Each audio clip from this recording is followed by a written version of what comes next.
The world is in North America for what FIFA believes will be the largest football tournament ever staged.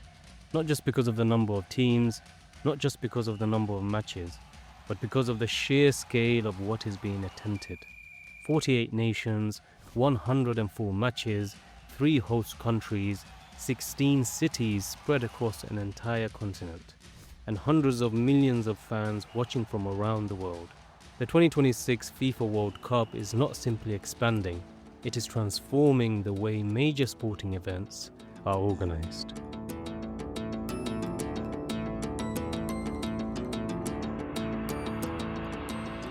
I'm Afzal Ahmed and this is Aloud. This show brings you articles made for audio.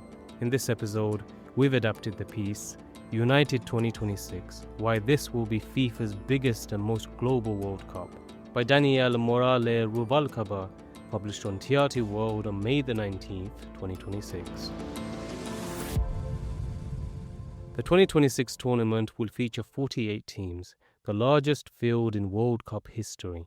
The competition expanded from 24 teams to 32 in 1998, a format that remained in place until 2022. Prize money is also reaching unprecedented levels. FIFA will distribute up to over $871 million among participating teams. The eventual champions will receive $50 million. The previous World Cup in Qatar offered a total prize fund of $440 million, with Argentina receiving $42 million for lifting the trophy. Both figures will be surpassed in 2026, reflecting the tournament's growing commercial power. Demand has been equally extraordinary. More than 500 million ticket requests have reportedly been submitted. That figure reflects something larger than football fandom. Several nations are also making their World Cup debut, including Cape Verde, Curaçao, Jordan, and Uzbekistan, bringing entirely new audiences into the competition. The overwhelming demand highlights the tournament's enormous international appeal and media reach. It reflects the growing global reach of the sport and the increasing importance of the World Cup as a cultural and commercial phenomenon. Good afternoon, passengers. This is a Analysts estimate that between 5 and 7 million international visitors could travel to North America during the tournament. The economic impact could exceed $40 billion. Hotels, airlines, restaurants, transport companies, broadcasters, and sponsors are all anticipating an event unlike any previous World Cup. But the tournament's significance goes beyond economics. The 2026 edition is also a major experiment in international cooperation, because this World Cup is shared by 3 countries, the United States, Canada, and Mexico. While this arrangement may seem revolutionary, the idea of co-hosting football tournaments has a longer history.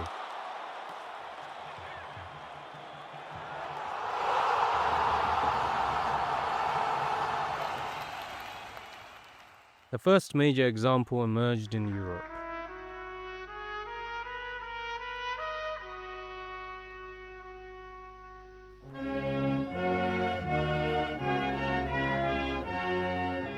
In 1995, UEFA awarded Euro 2000 to Belgium and the Netherlands.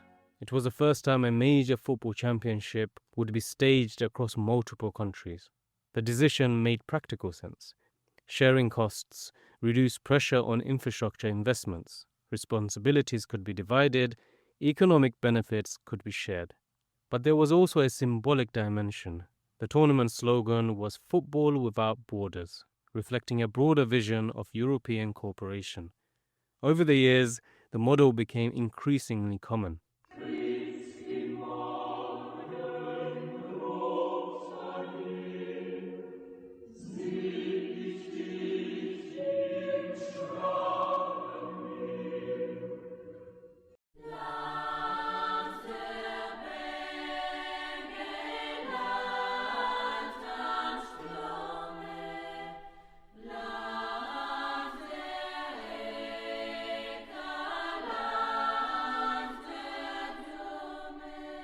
Euro 2008 was shared by Austria and Switzerland.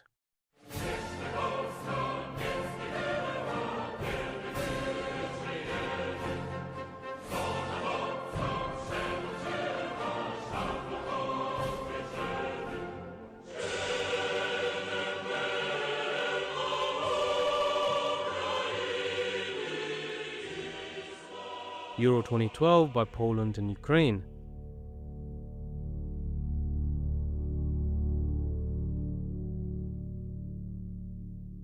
Euro 2020, which eventually happened in 2021 due to COVID, went even further, spreading matches across 12 countries to celebrate the 60th anniversary of the European Championship. Future editions will continue the trend.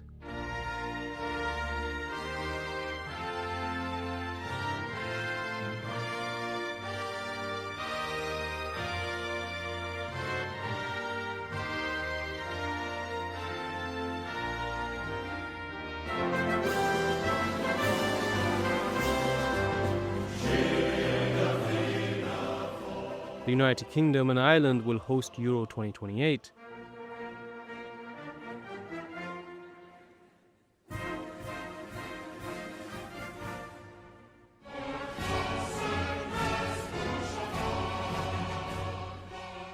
Italy and Turkey will share Euro 2032. In Europe, co-hosting has gradually become part of a wider story about integration and regional partnership.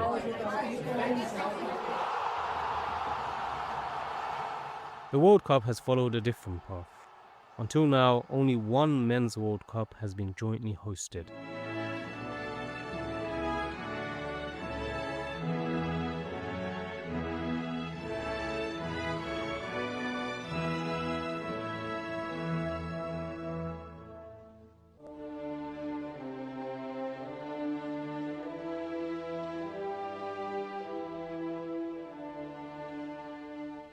That was a 2002 tournament in South Korea and Japan.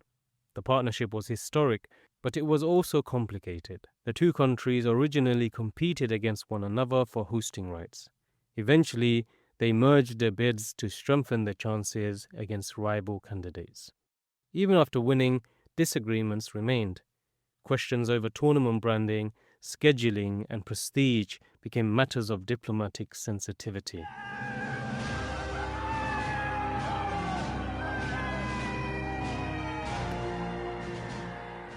The final was played in Yokohama in Japan. The order of names used in official branding became a source of political debate. The tournament succeeded, but it highlighted how difficult multinational hosting can be when national interests collide.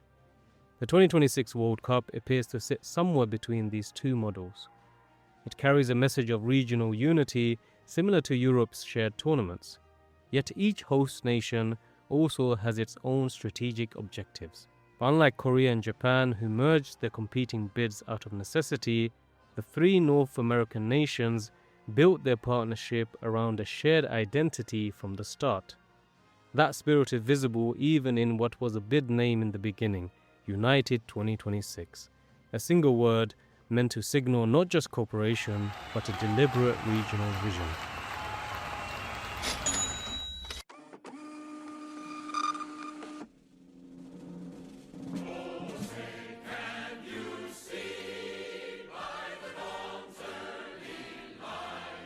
For the United States, football represents both a sporting opportunity and a business opportunity.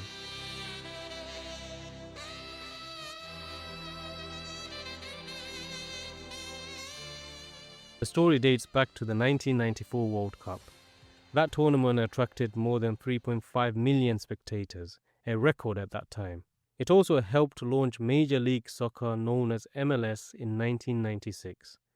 Today, MLS includes 30 clubs and internationally recognized stars such as Lionel Messi. The 2026 World Cup is expected to accelerate that growth. Business leaders played a major role in securing the bid.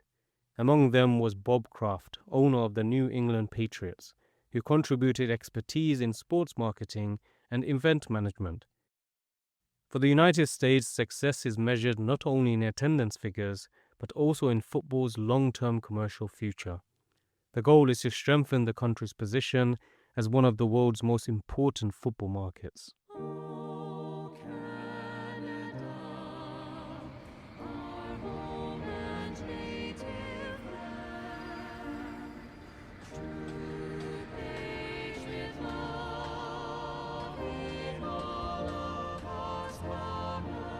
Canada sees the tournament differently. Its focus is on expanding football's national profile and strengthening the domestic game. The Canadian Premier League views the World Cup as an opportunity to attract new audiences, increase commercial revenue, and raise the sport's visibility. But football is only part of the story. Officials also see the event as a chance to boost tourism and investment. Canadian policymakers have spoken about using the World Cup's global exposure to create jobs and strengthen links with international markets, particularly across the Asia-Pacific region. For Canada, football becomes a vehicle for broader economic ambitions.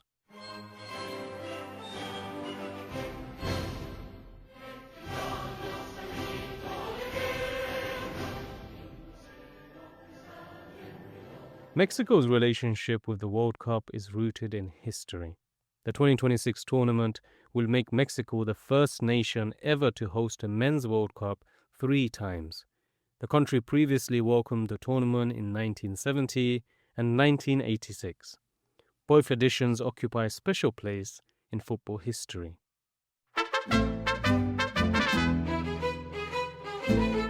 Seen that much of hard draw of Trevor Stephen. Maradona just walked away from Huddle then. Mexico 1970 witnessed Brazil's legendary team led by Pelé. Mexico 1986 became synonymous with Diego Maradona and Argentina's triumph. Those tournaments gave Mexico a permanent place in football's collective memory. Today, the country's ambitions extend beyond sporting prestige. Authorities have promoted what they call the Social World Cup Mexico 2026.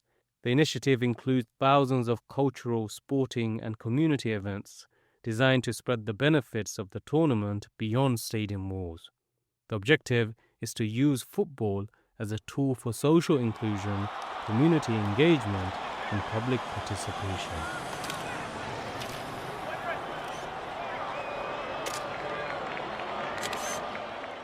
Taken together, these ambitions reveal something important.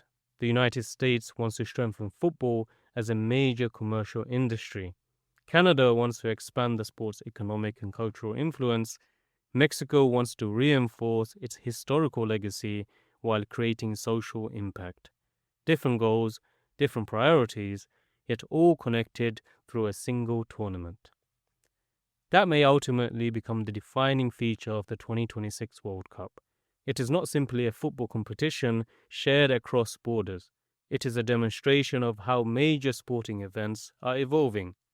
As costs rise and ambitions grow, partnerships between countries may become increasingly attractive. The World Cup of the future could look very different from the tournaments of the past.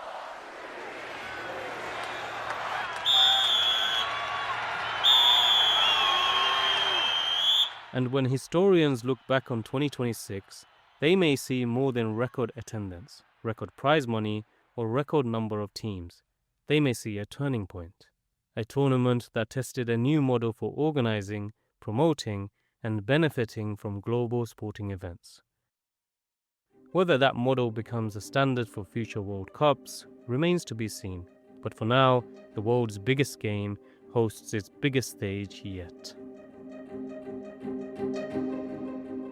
That's all for this episode of Aloud, based on the piece United 2026, Why This Will Be FIFA's Biggest and Most Global World Cup, by Daniel Morale Rubalcaba, published by TRT World on May the 19th, 2026. I'm your host Afzal Ahmed. Thanks for listening.